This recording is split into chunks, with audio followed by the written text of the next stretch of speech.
আসসালামু আলাইকুম।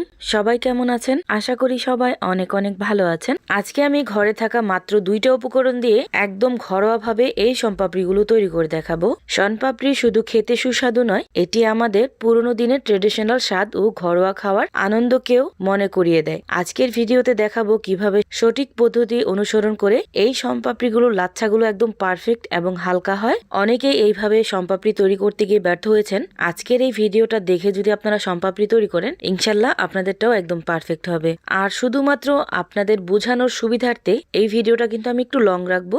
এখন কথা না বাড়িয়ে দেখে নেই আমি কিভাবে এই শনপাপড়িগুলো তৈরি করলাম। প্রথমে একটা ফ্রাই প্যানে নিয়ে নিলাম 2 চামচ পরিমাণ ঘি।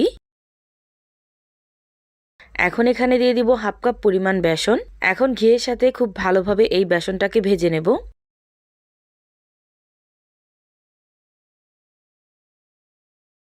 কিছুক্ষণ ভাজা হয়ে গেলে এখানে আমি আরো হাফ কাপ পরিমাণ আটা বা ময়দা ব্যবহার করব। আমি এখানে ময়দা দিয়ে দিলাম হাফ কাপ পরিমাণ। এখন চুলার আঁচটা লো হিটে রেখে ততক্ষণ পর্যন্ত রান্না করব যতক্ষণ না ঠিক এইরকম কালার হয়ে যাচ্ছে। আর এই তো দেখতেই পাচ্ছেন, যখন ভাজতে ভাজতে ঠিক এইরকম কালার হয়ে যাবে তখন কিন্তু চুলার আঁচটা বন্ধ করে দিব। আর এই মিশ্রণটাকে একটা ছাঁকনির সাহায্যে নিয়ে এইভাবে ছেঁকে নেব, যাতে করে কোনো রকম গোটা বা দানাদার অংশ না থাকে।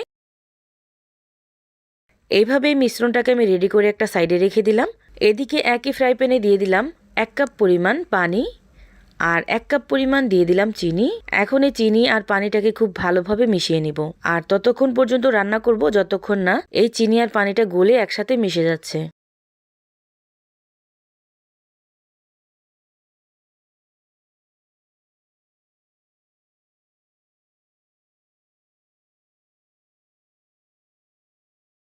যখন সবকিছু একসাথে খুব ভালোভাবে মিশে যাবে আর রান্না করতে করতে যখন ঠিক এইরকম হয়ে যাবে তখন এখানে দিয়ে দিব অর্ধেকটা লেবুর রস। এই লেবুর রসটা দেওয়ার কারণেই কিন্তু চিনিটা যখন একদম ক্যারামেলের মতো হয়ে যাবে তখন কিন্তু আর জমে যাবে না। আর প্রথম অবস্থায় দেওয়া যাবে না, যখন দেখবেন চিনিটা পানিটার সাথে খুব ভালোভাবে মিশে গেছে ওই পর্যায়ে এসে এখানে লেবুর রসটা ব্যবহার করবেন। এখন চুলার আঁচটা মিডিয়াম টু লো হিটে রেখে ততক্ষণ পর্যন্ত রান্না করব যতক্ষণ না পারফেক্টভাবে এই শিরাটা তৈরি হচ্ছে।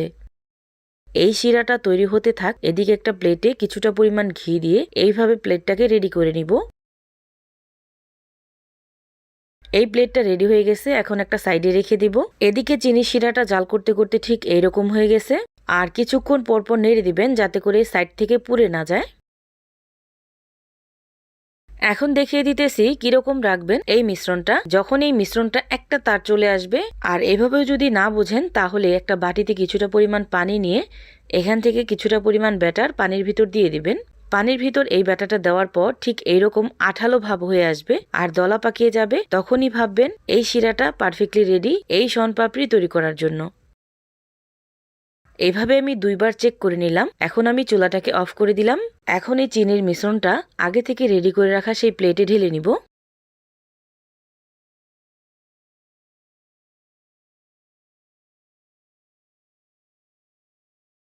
এখন এই মিশ্রণটাকে এইভাবে কাঠের খুন্তি দিয়ে নেড়ে নেড়ে খুব ভালোভাবে ঠান্ডা করে নিব।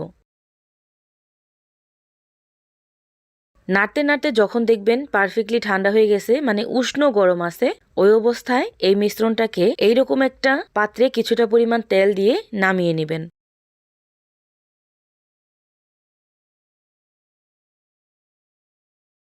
এখন এই মিশ্রণটাকে হাত দিয়ে ঠিক এইভাবে গোল করে 2 থেকে 3 বার পাকিয়ে নিব। এই মিশ্রণটা তখনই হাত দিয়ে ধরবেন যখন দেখবেন হাত দিয়ে ধরলে হাতটা পুড়ে যাচ্ছে না। যেমন উষ্ণ গরম পানি হয় ঠিক ওই রকম। একেবারে পুরোপুরি ঠান্ডা করা যাবে না, আবার একেবারে বেশি গরমও ধরা যাবে না।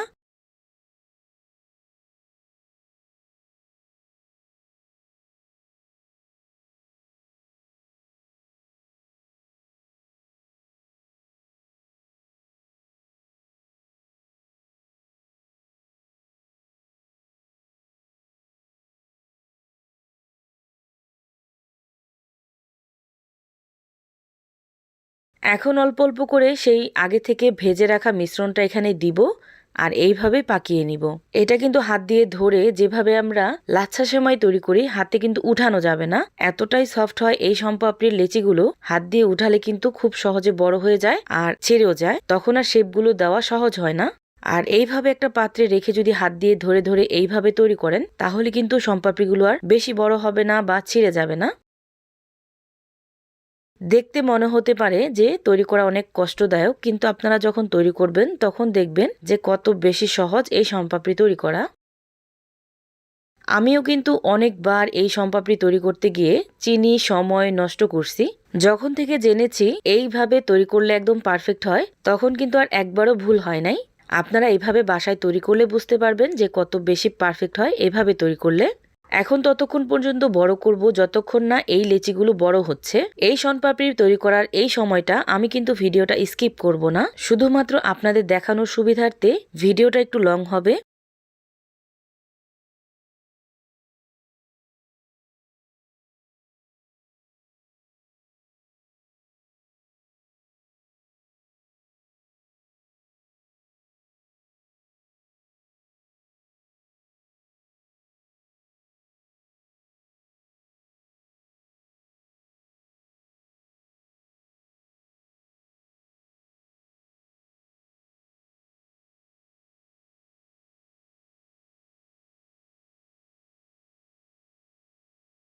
এইভাবে লেচিগুলো তৈরি করার পর যখন দেখবেন লেচিগুলো আর বড় হচ্ছে না বা টানলে ছিঁড়ে যাচ্ছে, তখন কিন্তু এইভাবে লেচিগুলো লম্বা করা বন্ধ করে দিবেন। দেখতেই পাচ্ছেন লাচ্ছাগুলো কত বেশি পারফেক্ট হয়েছে। এভাবে আমি এই শনপাপড়িগুলো তৈরি করে নিছি। এভাবেই কিন্তু আপনারা এই শনপাপড়িগুলো তৈরি করে চাইলে এইভাবে বরফি করেও খেতে পারেন বা এইভাবেও খেতে পারেন।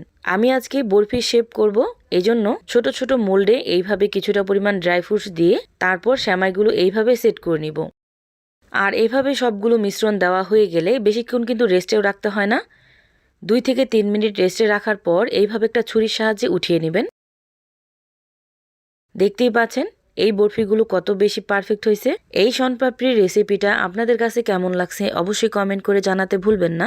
সবাই ভালো থাকবেন, সুস্থ থাকবেন। আল্লাহ হাফেজ।